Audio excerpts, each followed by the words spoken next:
गांव में एक प्रसिद्ध पंडित हरि प्रसाद रहते थे।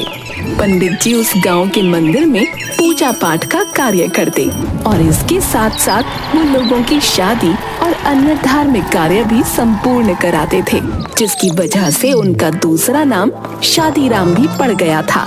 हरि प्रसाद इतना प्रसिद्ध था कि आसपास के सभी गांवों में उसकी चर्चा हुआ करती थी और सभी लोग उस पंडित जी का बहुत आदर किया करते थे। एक दिन पास के गांव का राजू पंडित जी के पास आता है। प्रणाम पंडित जी। आयुष्मान बच्चा। पंडित जी, मुझे हमारे गांव के मुखिया जी ने आपको बुलाने भेजा है। तुम्हारे गांव? बच्चा, तुम्हारा गांव तो बहुत ही दूर है, बीच में 3-4 गांव पार करने पड़ते हैं। अरे पंडित जी, आप बिल्कुल भी फिक्र मत कीजिए, मुखिया जी ने मुझे आपको इसीलिए लेने भेजा है। बच्चा, इतनी दूर चलना मेरे लिए थोड़ा मुश्किल होता है। नहीं पंडित जी, आपको चलना नहीं होगा, आप पीछे बैठ जाइए और मैं आपको पहुंचा दूंगा। अब तुम्हारा मतलब क्या है, कहाँ पहुंचा दोगे मुझे? अरे पंडित जी, आप बहुत ज्यादा सोचते हैं। मैं साइकिल लेके आया हूँ और आपको साइकिल पर बिठाकर जल्दी से अपने गांव पहुंचा दूंगा। अरे बच्चा, तो ऐसा कहो ना तुम।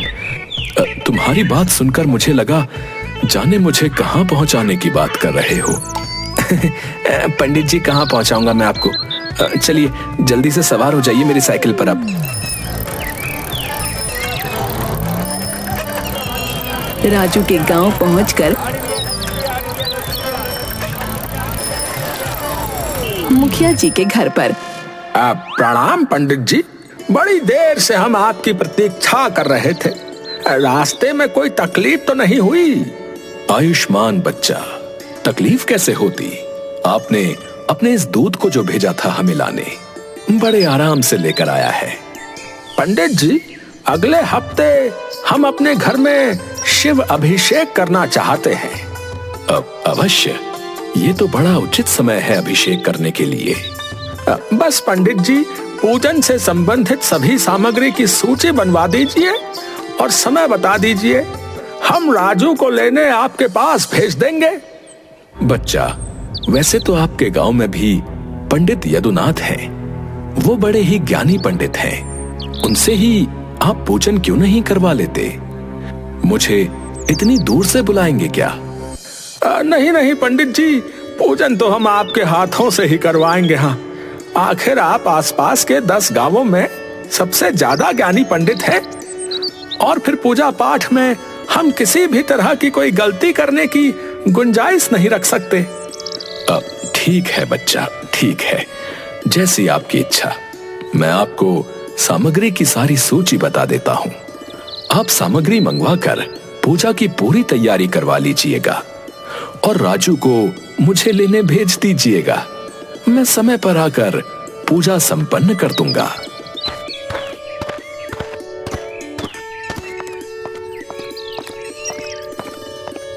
पंडित हरि प्रसाद मुखिया जी और उनकी पत्नी को पूजा संबंधित सभी सामग्री की सूची बता देते हैं। अभिषेक से जुड़ी सारी तैयारियां करने की विधि भी बता देते हैं।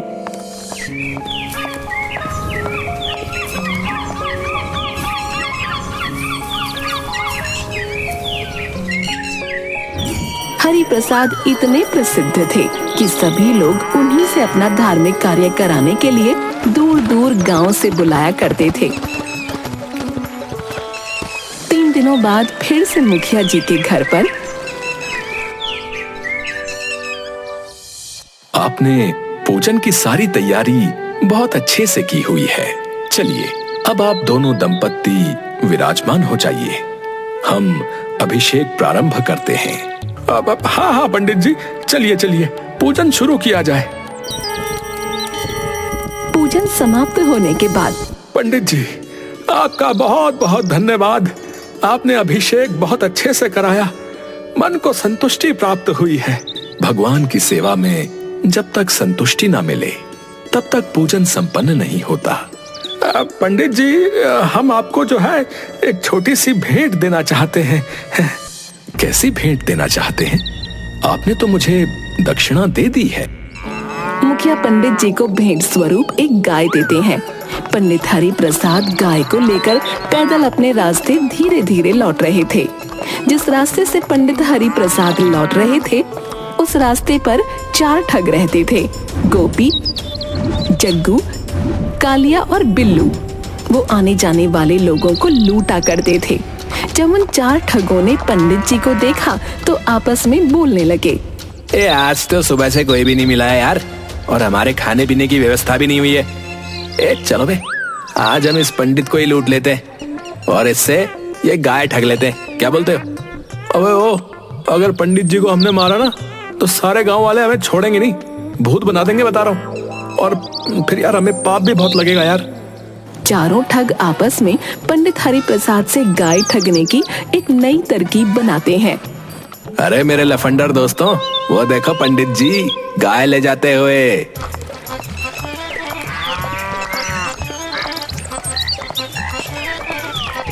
अरे यार आज का दिन अच्छा लग रहा है भाई, पंडित जी मोटी दक्षिणा लेकर आ रहे हैं।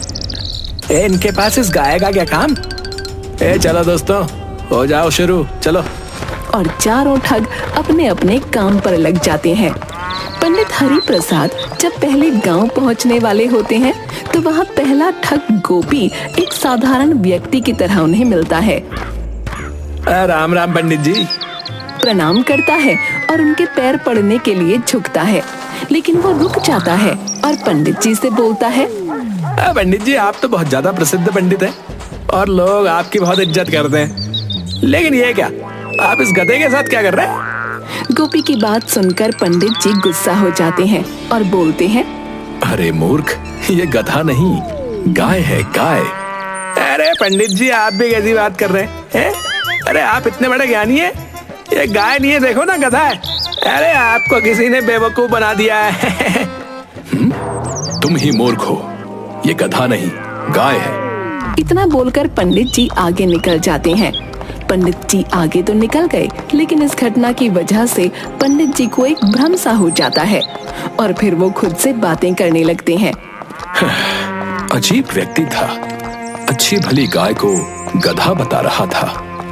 धीरे धीरे पंडित जी आगे बढ़ ही रहे थे कि वो दूसरे गांव पहुंचने वाले होते हैं और उन्हें वहां दूसरा ठग जग्गू मिलता है, जो कि बिल्कुल साधारण व्यक्ति की तरह वहां खड़ा था।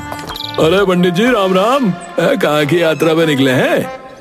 जग्गू भी पंडित जी के पैर पड़ने के लिए झुकता है, लेकिन वो भी गोपी की तरह रुक जाता है। पंडित हरि प्रसाद के मन में उथल पुथल सी होती है। क्या हुआ बालक, तुम पैर पड़ने जा रहे थे, परंतु बीच में ही क्यों रुक गए? ऐसा नहीं है पंडित जी, मेरा ध्यान तो आपके इस गधे को देखकर उसकी तरफ आकर्षित हो गया। मतलब आप इस गधे को साथ लेकर के घूम रहे? अरे इससे आप खंडित हो जाएंगे और लोग आपके बारे में न जाने क्या क्या सोचेंगे। इससे बेहतर यही है कि आप इस गधे को भगा दीजिए। दूसरे ठग जग्गू की बात सुनकर पंडित जी को बहुत गुस्सा आता है और वो बोलते हैं, अरे तुम मूर्ख हो क्या, दिखाई नहीं देता ये गाय है और तुम बोल रहे हो कि गधा है? पंडित जी लगता है आपको किसी ने पागल बना दिया। ये गाय नहीं, ये तो गधा है और ये आपके साथ रहेगा तो आपकी क्या इज्जत रह जाएगी बताइए।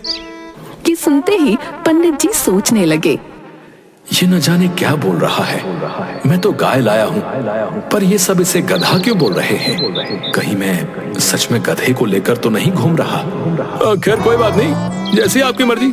अच्छा मैं चलता हूँ। राम राम पंडित जी। अब पंडित जी सोच में पड़ जाते हैं।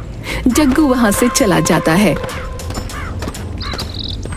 और पंडित जी भी आगे बढ़ने लगते हैं। पंडित जी के दिमाग में अभी भी यही बात चल रही थी। ये सब कहीं सत्य तो नहीं बोल रहे कि मैं जिसे इतनी शान से लिए जा रहा हूँ वो एक गाय नहीं बल्कि एक गधा हो। अगले ही पल उनका दूसरा मन बोलता है, नहीं नहीं, ये गाय तो मुझे मुखिया जी ने भेंट स्वरूप दी है। वो एक प्रतिष्ठित व्यक्ति हैं, इसके साथ ही वो मेरे यजमान भी हैं। और भला एक यजमान अपने ब्राह्मण से ऐसा मजाक थोड़े ही कर सकता है। ये गाय है ना कि गधा। ये सब पागल हो गए हैं। मन में विचारों का समंदर लिए पंडित जी आगे बढ़ते जा रहे थे और जैसे ही वो तीसरे गांव में पहुंचने वाले होते हैं, उन्हें वहां तीसरा ठग कालिया मिलता है। ए राम राम पंडित जी, मैं तो धन्य हो गया। आज आपके दर्शन जो मिल गए। सुखी रहो बच्चा। कालिया पंडित जी के पैर पड़ने के लिए झुकता है, लेकिन कुछ देखकर रुक जाता है। पंडित जी थोड़ा गुस्से में पूछते हैं, क्या हुआ, तुम रुक क्यों गए? क्या पैर नहीं पड़ने मेरे? पंडित जी बाकी सब तो ठीक है, लेकिन आप इस गधे को साथ में लेकर क्यों घूम रहे हो? मैं इस गधे को गांव के बाहर छोड़ने जा रहा हूँ। मुझे रास्ते में दयनीय हालत में मिला था और मुझे इस पर दया आ गई। मैंने इस गधे की मदद करने का निश्चय किया, इसीलिए इसे साथ लेकर गांव के बाहर छोड़ने जा रहा हूँ। पंडित जी वहाँ से निकल जाते हैं। तीनों ठगों की बात सुनकर पंडित जी का खुद पर से विश्वास उठ जाता है और उन्हें लगता है ये सब लोग सही बोल रहे हैं। पंडित जी खुद से बोलते हैं, ये सब लोग सही बोल रहे हैं, मैं ही गलत हूँ। ये गाय नहीं, एक गधा है जिसे मैं बड़ी शान से लिए जा रहा हूँ। परंतु उनका मन इस बात को कहीं न कहीं मानने को तैयार नहीं हो रहा था। दूसरे ही पल उनके मन में विचार आता है, नहीं नहीं, ये सब गलत बोल रहे हैं और मैं ही सही कह रहा हूँ। ये गधा नहीं, एक गाय है। वो आगे बढ़ते जाते हैं, पर उनका विश्वास खुद पर से गिरने लगता है और वो अपने मन में विचार करने लगते हैं, अब मैं जल्दी अपने गांव पहुंचने वाला हूँ। अगर सच में ये गाय नहीं हुई और एक गधा हुआ तो लोग मेरे बारे में क्या सोचेंगे? सब मेरा मजाक उड़ाएंगे। आज जो लोग मेरी इतनी इज्जत करते हैं, कल सब मेरे पीठ पीछे हंसेंगे। इन सभी विचारों के साथ चलते चलते पंडित जी चौथे गांव पहुंचने वाले होते हैं कि उन्हें चौथा ठग दिखता है, जो है बिल्लू। राम राम पंडित जी, कहाँ थे आप? कई दिनों से आपके दर्शन नहीं हुए। इस बार पंडित जी बिल्लू के पैर पड़ने के लिए झुकने की प्रतीक्षा दिल से कर रहे होते हैं, पर इस बार भी पहले की ही तरह बिल्लू भी उनके पैर पड़ने के लिए झुकता तो है, लेकिन बीच में ही रुक जाता है। क्या हुआ, तुम बीच में ही क्यों रुक गए? क्या तुम अपने संस्कार भूल गए हो? तुम्हारे माता पिता ने तुम्हें पैर छूना नहीं सिखाया, बड़ों का आदर करना नहीं सिखाया? नहीं नहीं नहीं पंडित जी, क्षमा कीजिए, ऐसा कुछ भी नहीं है। मेरा ध्यान जो है ना आपके इस गधे पर जाकर रुक गया और फिर मैं समझ ही नहीं पाया कि कब मेरे हाथ आपके पैरों को बिना छुए वापस आ गए। मुझे क्षमा कीजिए, परंतु क्या आप बताएंगे कि आप इस गधे को साथ लेकर क्यों चल रहे हैं? मैं इस गधे को गांव के बाहर छोड़ने ही वाला था। पंडित जी, ये गधा जो है ना आपको शोभा नहीं देता। लोग आपके बारे में क्या सोचेंगे? है? आप इसे मुझे दे दीजिए, मैं इसे जो है गांव के बाहर छोड़ के आ जाऊंगा। तुम्हारा बहुत बहुत धन्यवाद। अब मुझे इस गधे को छोड़ने गांव के बाहर नहीं जाना पड़ेगा। इस तरह पंडित जी अपने आप पर से विश्वास खो देते हैं और उस गाय को गधा समझकर उस ठग को दे देते हैं। अच्छा हुआ इस गधे से पीछा छूटा। उस मुखिया को तो मैं छोड़ूंगा नहीं। अगर मैं गांव में चला जाता तो मेरे सारे सम्मान का फलीदा हो जाता। वो चारों ठग अपनी योजना में कामयाब हो जाते हैं और गाय को पंडित जी से ठग लेते हैं। चारों ठग उस गाय को बेचकर पैसा कमा लेते हैं। हमें खुद पर विश्वास रखना चाहिए। दूसरा व्यक्ति क्या कह रहा है उससे हमें कोई फर्क नहीं पड़ना चाहिए, क्योंकि रास्ता भटकाने वाले बहुत मिलेंगे।